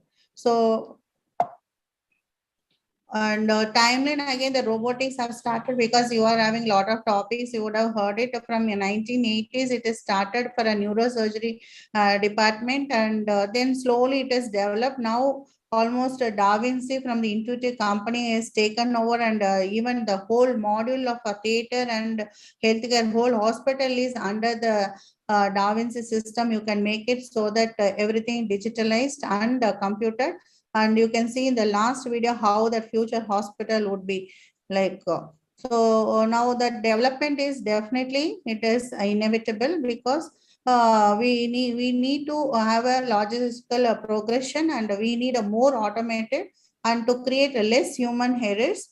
And we also need a surgeon on site, or sometimes during the COVID, we heard that the doctors are not available, surgeons are not able to reach. Those are the things in future, like a surgeon can sit somewhere and then he can have the console, he can operate from there, and then the assistants can fix the equipments, and then still do the surgery. Okay, so is it okay? Is this audible? If Yes, anything, ma'am. just Yes, ma'am. Yes, ma'am. Clear, Perfect. ma'am. Perfect. what we are thinking about that. And then it is like a master slave method, and so many number of cases for surgeries are increasing where surgeon is not able to do it because of the tiresome and then tremors, and the old experienced surgeons, again it is difficult for them to manage day-to-day cases. And it also has got a short learning curve, and so people can learn better. So why robot? We all know technologically it can cause a lot of impact, and it can give you a clinical outcome, and it is an intuitive system where it can help surgeons to perform the complex surgical task, and mainly in the cancer surgeries. And if you see, there are six, what I was talking about, the six uses mainly. One is that the telemedicine where we are able to reach the patients during the COVID and pandemic. And then that was really helpful for us. And the next one is for the rehabilitation robots. These are the things where people are suffering with the strokes, trauma, accidents, the sportsmen. There are people who are really good in their professional career, and they're not able to mobilize and reach. Those are the people can use these robotic rehabilitating systems, and arms and legs can provide them really to come back to their life and then provide the service as they want. So that is very important development in our field. Again, the drug delivery system, as I said, the medicines and meals are the very important for any patient and hospital service system, and that are delivered perfectly by them because of using the user ID, UHID, hospital, so that the mistakes can be minimized. Again, the communication, delivery, and telling the patient's dosage by the nursing staff, and the language issues, all those things can be sorted out by this robotic system. They can reach to any corner of the hospital and then reach the hospital rooms and deliver that. So that is very important thing. Again, during the pandemic, you all would have known that how to sterilize, disinfect, and each and everyone is learning, but it is not practically possible to do every day, every hour. So we need a lot of manpower, which is only possible through the robotics. Without that, we cannot manage the hospital again. So every then and there, like you get some infections or something, or infective areas, we need to sterilize using this robotics. And next one is like now people prefer online delivery of medicines, online delivery of labs, and so many things. They want to get everything from home. At the same time, why they're asking? Because when they go to the pharmacy, again, they have to stand in the long queue, and the person has to search. And most of the pharmacies, they won't know what is the drug it means, and what is the generic name, what is the brand name doctor is written. Even starting from their handwriting itself, again, it is difficult for them to recognize.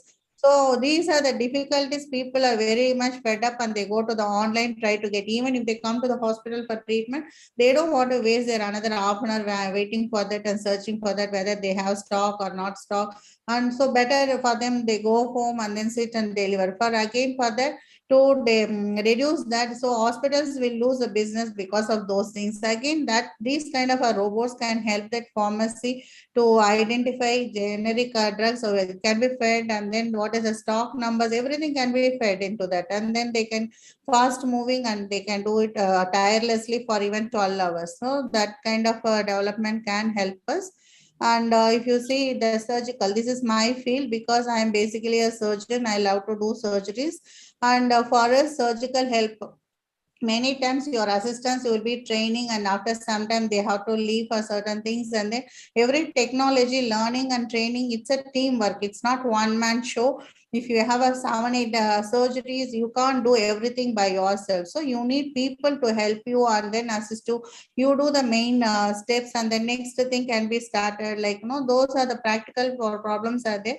So for that, I find it very, very useful for me in my career, because though I'm doing a laparoscopic surgeries, still I need so many arms, because we need for open surgery, okay, we can open and we can do, we need only one staff nurse. But when we started doing all these advanced surgeries in the laparoscopic mode, we need lot of assistants, somebody to put scope, somebody put camera, somebody put assisting equipments. So we have only 2 arms, like we need lot of people helping. So you have to keep on guiding them, focus here, focus there, put that instrument here. So that again becomes a and so it may sometimes take time, but only advantages, patient is very comfortable. As a daycare, we are able to send, plus there is no scar, and they're very, very happy at the end of the surgery. But for the surgeon side, it is really tiresome. So for that to help only, I learned during this COVID period, at least that robotic has to be done. So for the gynec surgeries, at least I should be able to do through robotic. So what is the difference between the surgeons and robot? Always there is advantage and disadvantage. Any new technology thing people don't encourage. Even IVF was not encouraged in the beginning 40 years before. Now that everybody knows what is IVF. So like that, healthcare, any newer system accepting is difficult in the beginning. And even now, today also patients feels that I am not coming, the robo is going to do. It's not like that. So that understanding and awareness is very important for the public also. So we need to take that delivery again properly.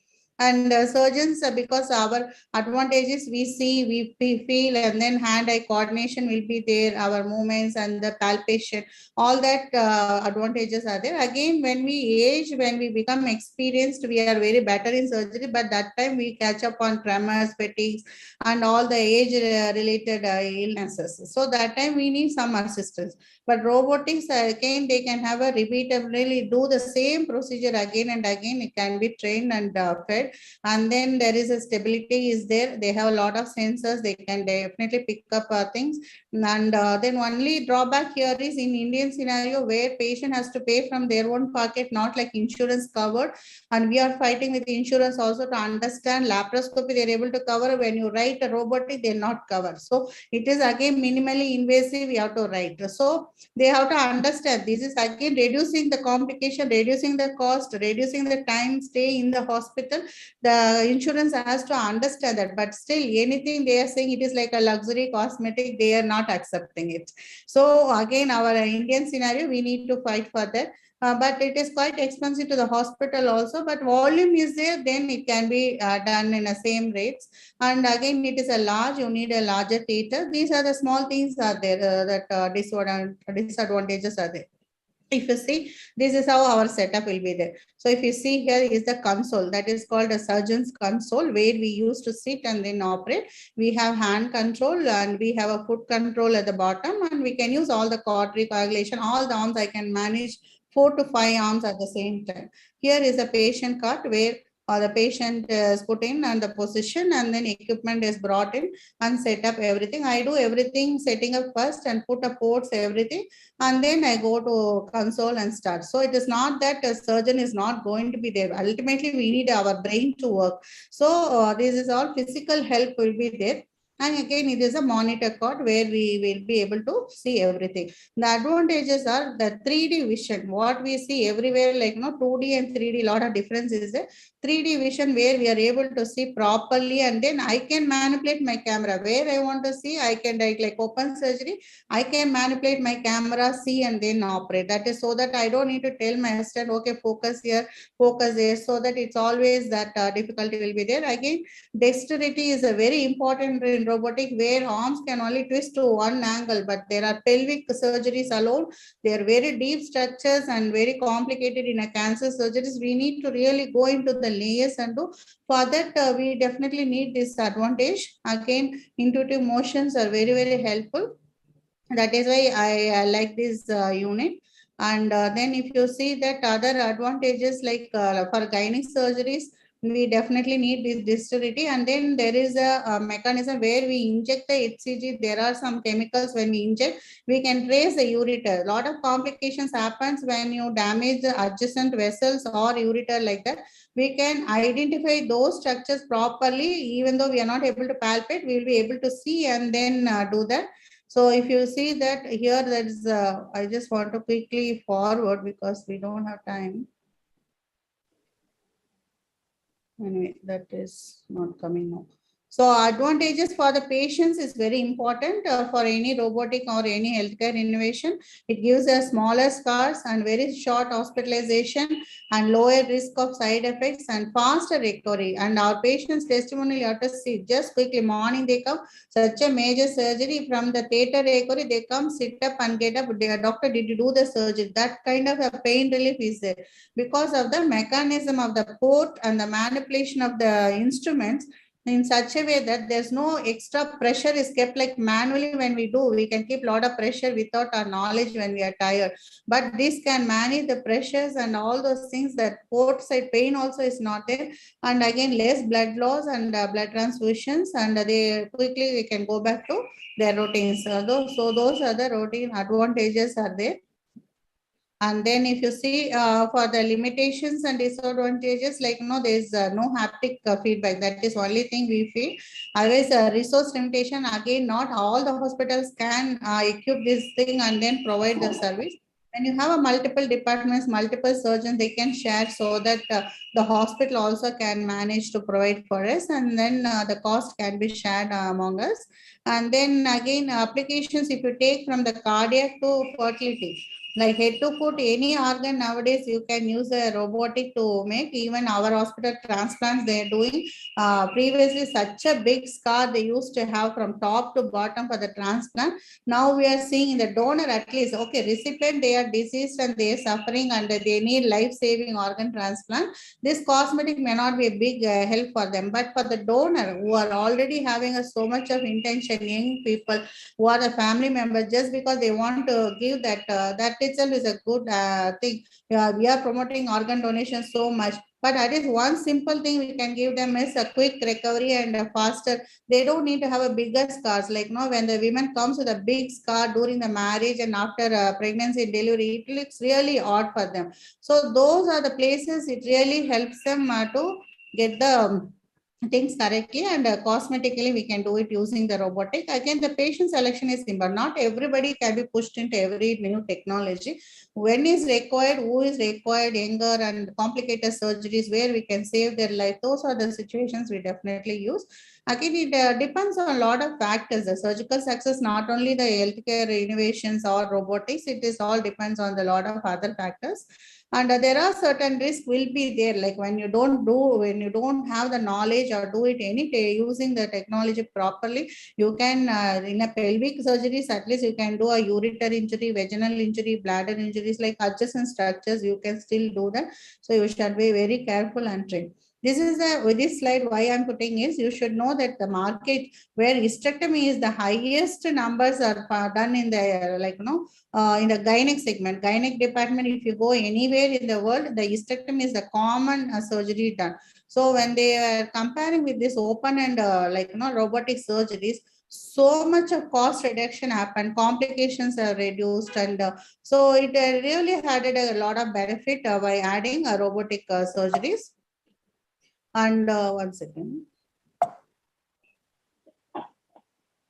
So even multi-center trial, they have done maximum. The surgeon was done a maximum number of volume-based surgeons. They will always study the surgeons who have the maximum volumes in the world.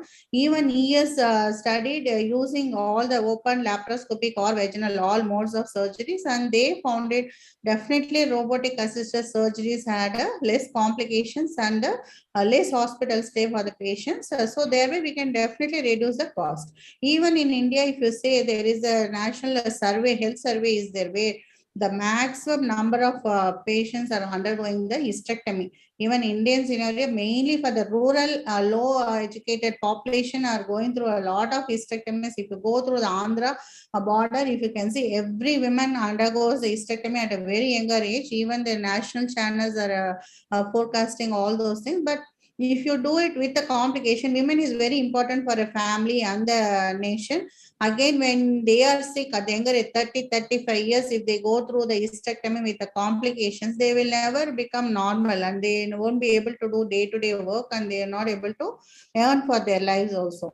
So that is very important for women. So any surgery, anything which technology can help them to recover fast is a better one. But at the same time, the cost also can be discerned. But when you compare the cost, again, the complications, definitely it has got a very less cost because all the complications needs a readmissions, extended stay, long duration of stay, additional procedures and ICU, all those costs, if you compare, this cost is much, much less. So that awareness should reach the patient and then they should understand that importance of the surgery. I think slowly it will come into play. This is how our setup. So I go first to start doing that reports that now we have to make a small holes to put the equipments. I'll prepare and do everything and then we bring the machines closer to that. And so this is how we sit in the console. This is a console. You can see that my arms are like, no, I can see in the 3D. Then I can manipulate my arms here, like right, left hand, and like, no, I'm very comfortable. My eye can be adjusted. My all the comfort zone can be my arm rest. Everything is there. And again, if you see the foot pedal, I have fought with it. Is very surgery. We need a current. So current to stop the bleeding, to reduce that, to cut. There are a lot of mechanisms that we will be able to do. And this is how that system will be there. Like once a patient is there, the assistants will stand there to make sure that the equipment properly fixed. And whenever I want to change, they have to change. And then I'll be giving a guidance. There is a mic always, it will go to the patient side and anesthetist side. I can keep guiding them and then do even 12 hours, we can do many number of surgeries. So this is a small video clipping. I just see whether it is going to start. So these are all like how we do it in hand. But at the same time, the equipment are so nice and we can definitely do it better. And you can see the layers clearly. Wherever it is, we will be able to clearly see and then do it. So this is just an example I wanted to show. I just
So I quickly skip lot of surgery things we may not be requiring.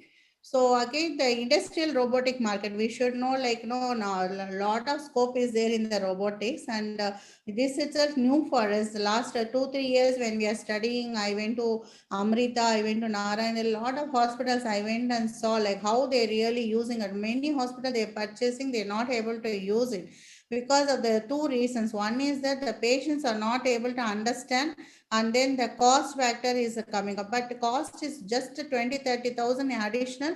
But again, most of the time it is lesser than the open surgery only, but that reach is not there, the awareness is not there. Again, the surgeons are not taking too much of interest, or they just use 1 or 2 cases and then they just want to finish off and go. But it has got a lot of advantages to the patient, and that is what last 2 years I had experience with my patients and I can see the difference. And we can see the market is going to be really good, like in future it is going to replace most of the surgical methods. and mainly oncology. The cancer risk is very much high, and then they need really good surgeons, and it's not available. So we need to use this robotics properly and judiciously wherever it is required. It can help both the patients and the hospitals, and I feel that only that I just need a platform to reach the patients. That's all. And you can see how the future hospital is going to be like that only. So this is a small video clipping. You can understand how the artificial intelligence in the and 20th century, people can just walk global into the life hospital, expectancy more than just doubled. get the things done. By evening, they can go In the home and be future, with the family. And intuitive focus won't only be on extending how long we live, but also on extending how well we live. So we can diagnose, mainly artificial intelligence in diagnosing, imaging technologies improved so well that even the CT imaging and MRIs and the number of cases are there now. Radiologists are not available, but by using artificial intelligence and digital and robotic, and they are able to get a better reading proof. They are able to get the correct reporting also. And see here in this, he is able to see that see the lesion in the lungs. Meantime, here's Dr. Singh. And they are able to do the same day biopsy, and then If your biopsy is operate on the same malignant, day. we'll take you straight to surgery.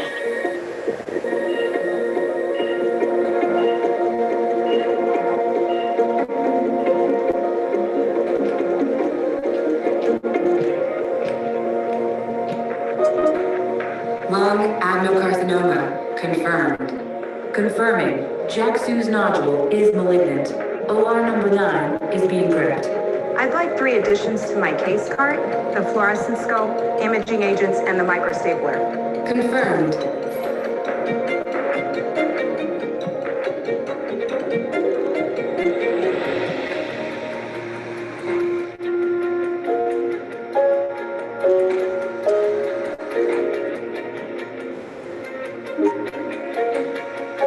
Initiate timeout.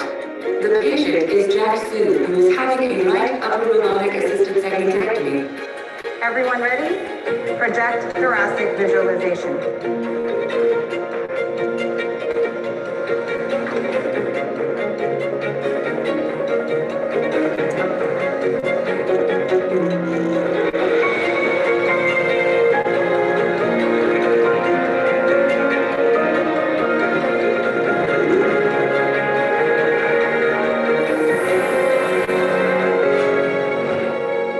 Dr. Singh has completed the segmentectomy on Jack-Su.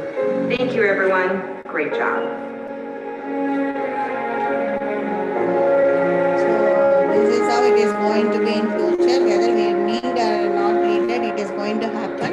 And so that everything is under control, everything is informed to the doctor, informed to the patient, and identity problem will not be there, and a lot of mistakes can be avoided.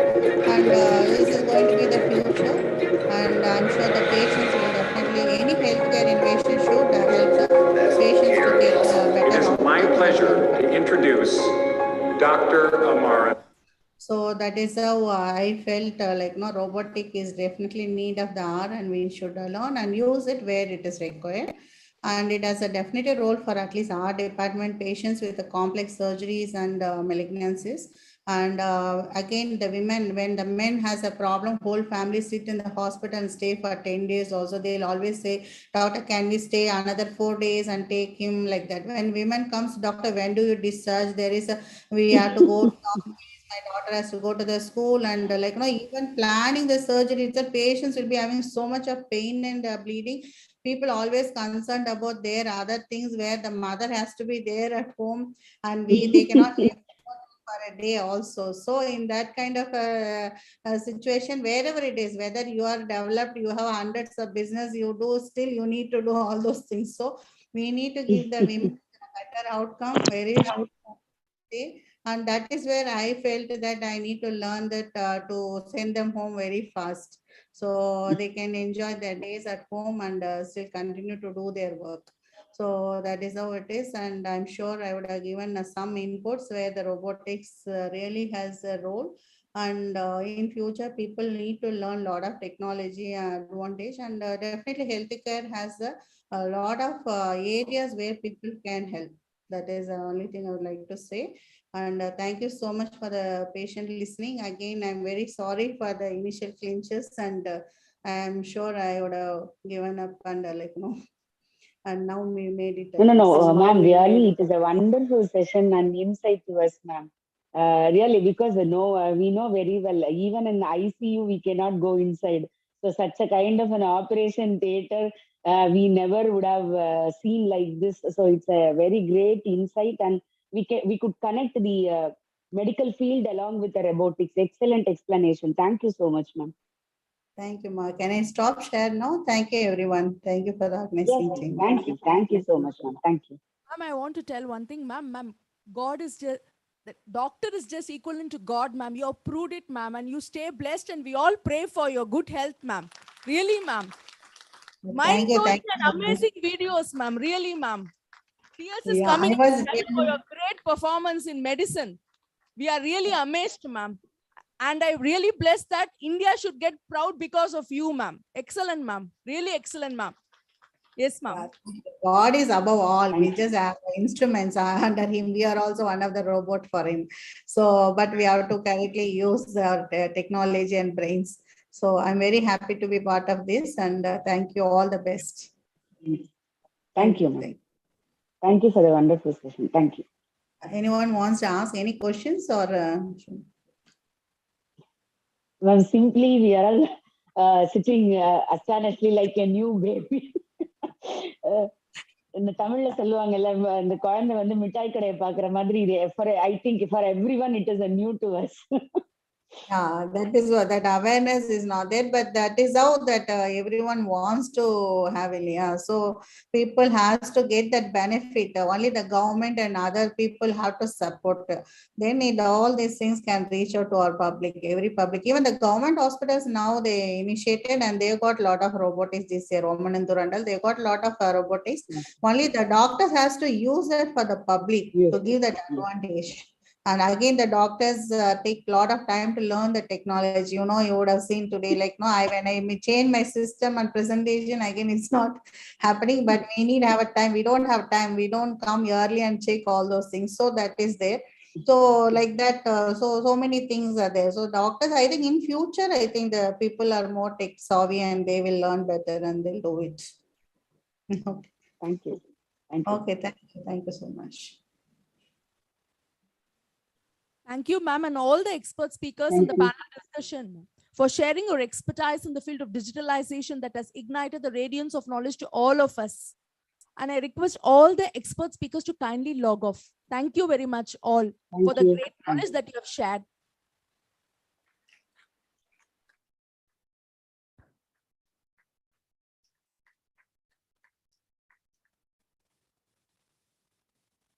Now let's break for one. So then the final validatory session starts at 2 o'clock. So please back by 2 p.m.